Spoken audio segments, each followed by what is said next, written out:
नमस्कार साथियों, आज हम आपको बताएंगे फीमेल रिप्रोडक्टिव सिस्टम के बारे में, यानी कि स्त्री जनन तंत्र। स्त्री जनन तंत्र के निम्नलिखित भाग होते हैं, जैसे नंबर 1 अंडाशय, जिसको हम ओवरीज बोलते हैं। नंबर 2 अंडवाहिनी ओविडक्ट या डक्ट सिस्टम। नंबर 3 गर्भाशय यूटेरस। नंबर 4 योनि, इसको हम वेजाइना बोलते हैं। नंबर 5 सहायक ग्रंथियाँ। तो सबसे पहले इस चित्र के माध्यम से समझेंगे। जैसे कि चित्र में दिखाया गया है, इसमें एक जोड़ी अंडाशय होते हैं। एक अंडाशय ये है और दूसरा ये। एक जोड़ी अंडाशय की संख्या में 2 होते हैं।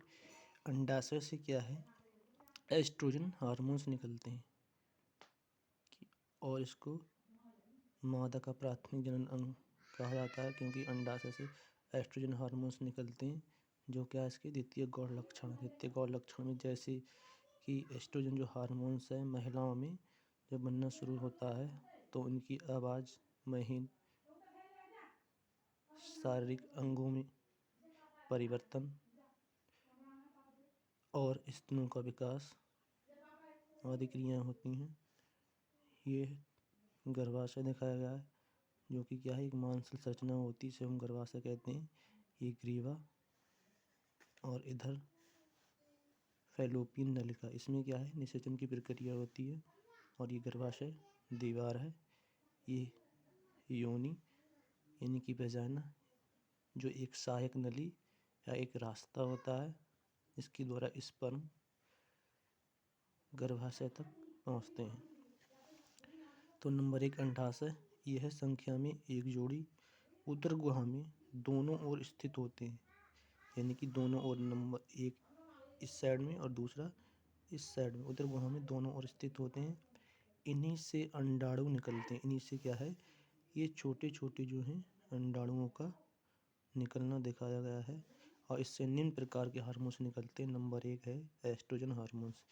यह द्वितीय गौण लक्षण को प्रदर्शित करता है। जैसे कि मैंने आपको बताया था वीडियो के शुरू में, द्वितीय गौण लक्षण वो लक्षण होते हैं जो महिलाओं में बदलाव लाते हैं, जिनकी आवाज़ का महीन होना और स्तनों का विकास, शरीर के आंतरिक बाह्य अंगों में विकास होना। दूसरा है प्रोजेस्टेरोन हार्मोन्स।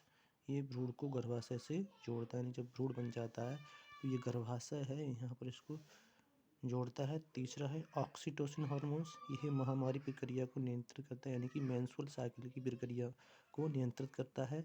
चौथा हार्मोन्स है रिलैक्सिन हार्मोन्स। ये प्रसव पीड़ा को कम करता है, यानी कि प्रसव के समय या डिलीवरी के समय महिलाओं में जो पीड़ा होती है, उस पीड़ा को रिलैक्सिन हार्मोन्स कम करता है। रिलैक्सिन हार्मोन्स का मतलब ये गर्भाशय की दीवारों को चौड़ा कर देता है, जिससे क्या होता है, पीड़ा कम होती है। अब आइए समझते हैं कि निषेचन किस तरह से होता है। निषेचन, इसको हम बोलते हैं फर्टिलाइजेशन।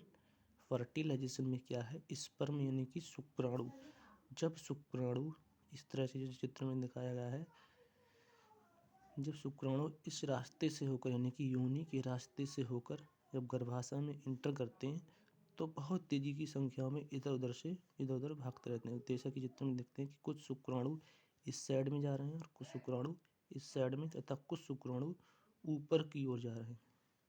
ठीक है, तो शुक्राणु अब यहाँ से अंडाणु निकल रहे हैं। जब शुक्राणु और अंडाणु आपस में मिलते हैं, यानी कि एक निश्चित समय में, एक ही समय में शुक्राणु और अंडाणुओं का आपस में मिलना निषेचन कहलाता। और ये प्रक्रिया जिस नलिका में होती है उसको हम फैलोपियन ट्यूब या फैलोपियन नलिका कहते हैं। तो शुक्राणु क्या है, बहुत तेज़ी से, यानी कि बहुत सारी संख्या में रिलीज होते हैं, और सारे शुक्राणु एक साथ अंडाणु से नहीं मिल पाते। केवल एक ही स्पर्म जाकर अंडाणु से, यानी कि ओवम से मिलता है। बाकी के कुछ शुक्राणु क्या होते हैं, जो गर्भाशय का स्तर होता है, इसमें अम्ल होने के कारण अम्लीय प्रकृति का होता है। इससे क्या होता है, बहुत सारे शुक्राणु मर जाते हैं और केवल एक शुक्राणु जाकर अंडाणु से मिलता है, जिससे युग्मनज का निर्माण होता है। इसमें नर युग्मक की बात करें, नर युग्म यानी कि शुक्राणु, और मादा युग्म यानी कि अंडाणु। जब नर युग्मक और मादा युग्मक आपस में मिलते हैं तो इस क्रिया को हम निषेचन कहते हैं। और ये पूरी प्रक्रिया यानी कि पूरा प्रोसेस इस नलिका में होता है। इसको हम फैलोपियन नलिका कहते हैं। इसी तरह से एक सहायक ग्रंथियाँ हैं। इस तरह से नंबर 1 दिखाया गया है सहायक ग्रंथियों में बर्थोलिन ग्रंथि। यह योनि के पार्श्व भाग में स्थित होती है, यानी कि योनि के पार्श्व भाग में स्थित होती है और एक चिपचिपा पदार्थ स्रावित करती है ताकि स्पर्म जीवित रहे। यानी कि जो बर्थोलिन ग्रंथि है यह योनि के मार्ग में स्थित होती है और उससे एक चिपचिपा पदार्थ निकलता है। चिपचिपा पदार्थ निकलने का कारण है यह स्पर्म को जीवित रखती है ताकि स्पर्म मरे ना। दूसरा नंबर स्तन ग्रंथियाँ। स्तन ग्रंथियों में शिशु के पोषण के लिए दूध का निर्माण होता है। स्तन ग्रंथियों में क्या होता है? शिशु